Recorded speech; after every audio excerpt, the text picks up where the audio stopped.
The stories we tell ourselves, the stories we tell one another, create our concept of reality. The brain comes equipped with two basic settings, toward and away. We move toward experiences that feel rewarding to us and away from experiences that feel threatening. And over the course of our life, these experiences create an algorithm which serves as the basis for our understanding of ourselves, our world, and our place in it. Brains also create reality by making meaning of our physical sensations.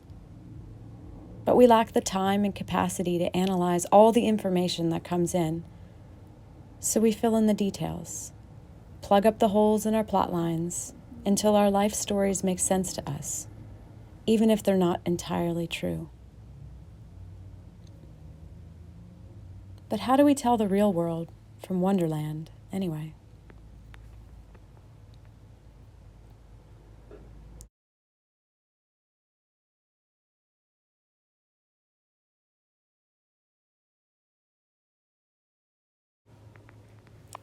Love is full of wonders, and being madly in love requires a degree of delusion. You must let go of all doubt and skepticism in order to fully trust another person. But the interesting thing is, when you're madly in love, it's actually possible to trust another person more than you trust yourself.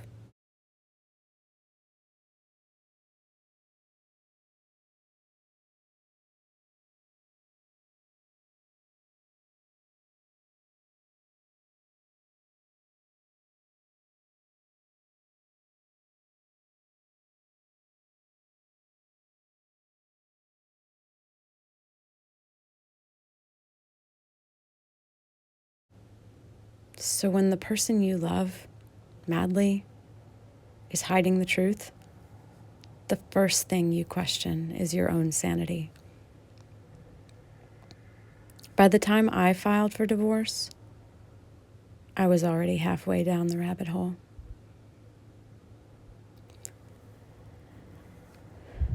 I fell into a dark depression. I didn't bother refilling my lithium. I didn't care what happened to me. I couldn't picture a future without him.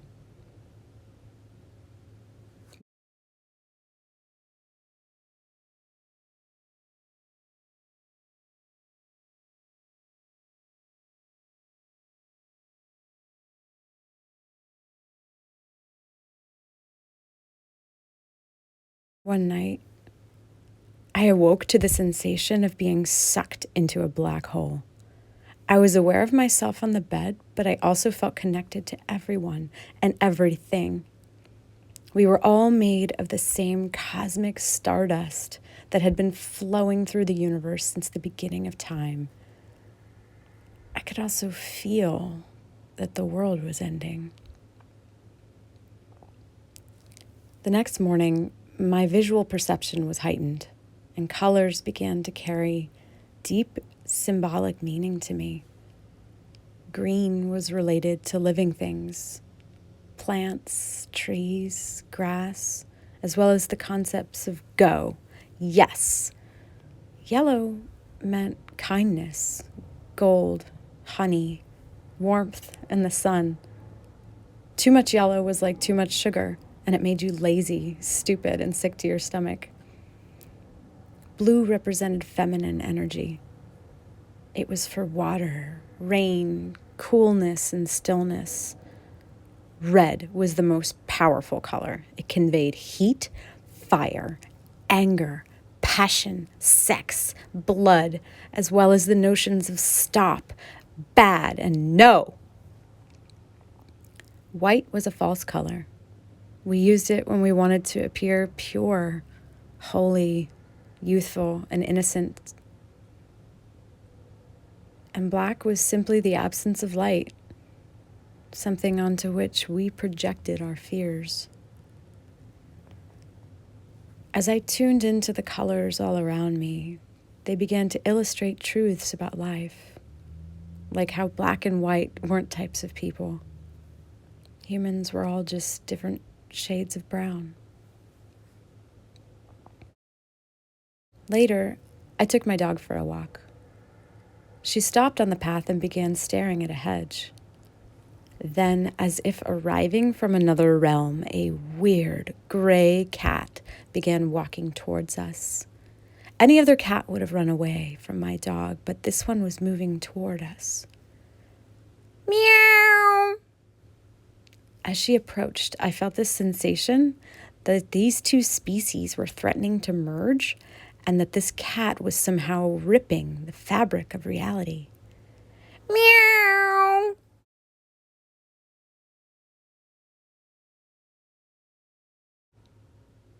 When I got home, I told him about the cat. I also told him that I didn't want a divorce. I begged him to forgive me. He told me he would always want to be married to me. So when his skin touched my skin, I could feel his spirit flow through me, and our bodies began to tell a story. Our cells were communicating. Our energy was threatening to merge and rip the fabric of reality.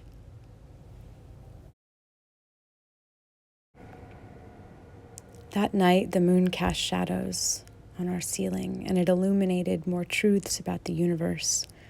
The end of the world was just a metaphor, and also not. It was a call to action, to tune back into our planet instead of colonizing new worlds. But it wasn't my job to save the world. In fact, it was my job to destroy it. I was chaos, the goddess of disorder.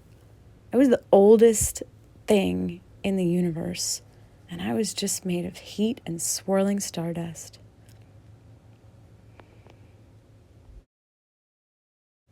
He was an ancient human, descendant from the first beings on this planet. His body was the earth. He was the one. He would save the world. Over the next few days, I tried not to worry about my marriage and just tune in to the planet. I hardly ate, taking care not to consume more than I needed at any given time. I organized and reorganized my home, separating organics from plastics and discarding anything with chemicals. I also became sensitive to the energy that electronics gave off, so I unplugged anything that wasn't in use. I packed and repacked a few go bags and hid them, just in case. When you believe that the world is ending, metaphorical or not, it's lonely. I wanted to talk to someone about it, and I wanted it to be him. He was the earth, after all. He probably already knew what was happening. I just needed to do something to get his attention. Then I would convince him that I wasn't crazy. We were just both on this spiritual mission to restart the universe. Yes, I know how that sounds, but I needed him to believe me. One night, I snuck out of bed and moved my body through various poses, representing the stages of death and rebirth of the universe. My plan was to scare him awake and then hold him, allow ourselves to communicate like they did, and then he would feel what was really going on. But instead, he was scared of me, and his panic triggered my panic. I tried to absorb the fear, but eventually I felt pushed outside of my body. I was watching myself, like I was performing a strange, violent ritual, calling out names of friends and family and summoning them through the layers of the multiverse. Eventually I held him. He was like a rock floating through space, so I blanketed him with my starry sky. Soon it would be over. Soon there would be nothingness. Soon he would rebuild it all.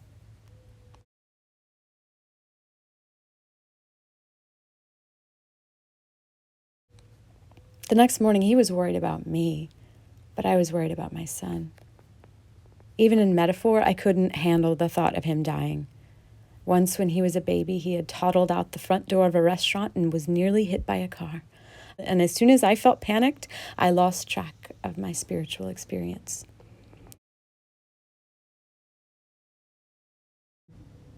My husband called my psychiatrist, who called in some new meds and recommended a few days' rest.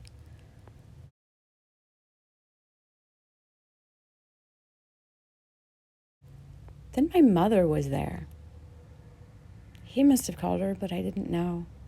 My mind was so heavy with drugs, it didn't even register that she was taking me to a psychiatric hospital.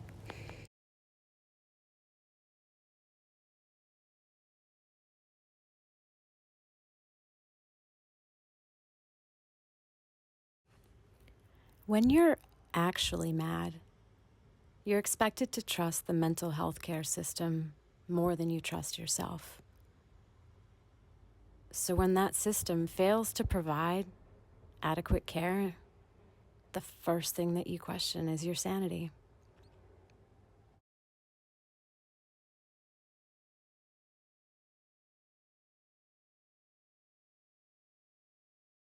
After I was abused, I lost all hope that I would see my family again. I never thought I would leave Wonderland.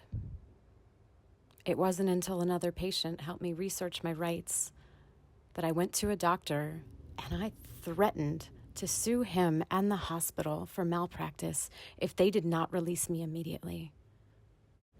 To my surprise, they actually did.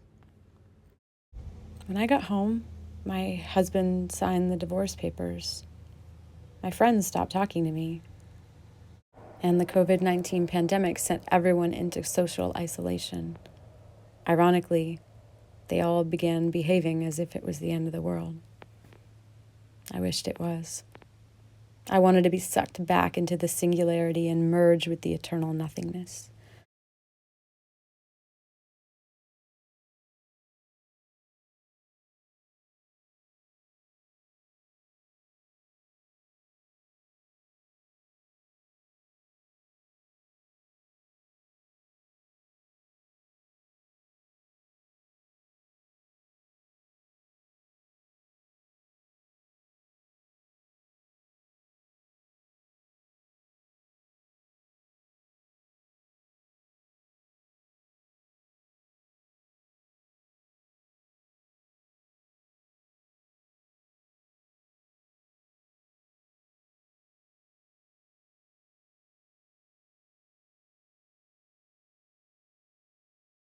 I cut off my remaining connections, deleted Facebook, Instagram, LinkedIn, my website, all the contacts in my phone.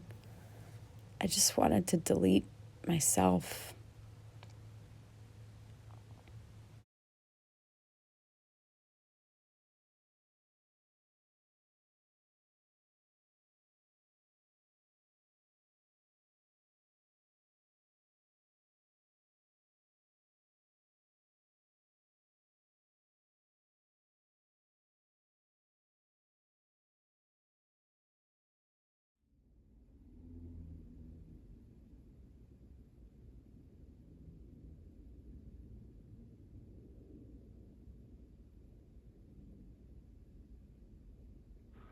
Alice!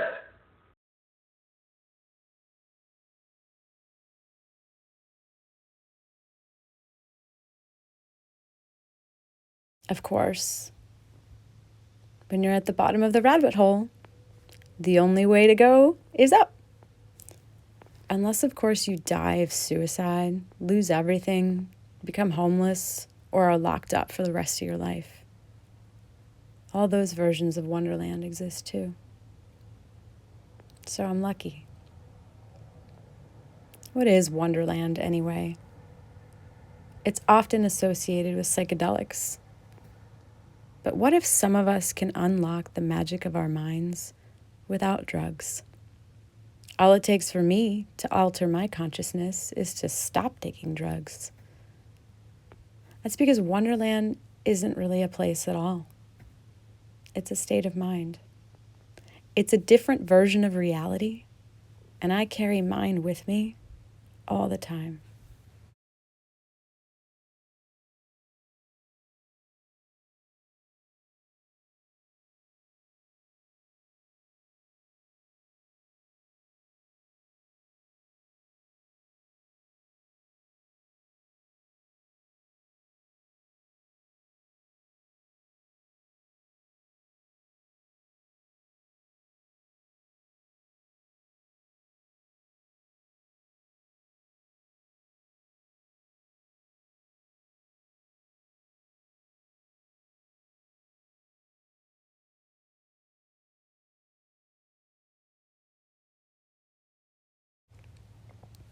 In some indigenous cultures, altered states of consciousness are considered primary spiritual experiences. So which version of the truth is true? It doesn't actually matter. None of this matters. Why? Because the stories we tell ourselves and the stories we tell one another create our concept of reality. This story's mine.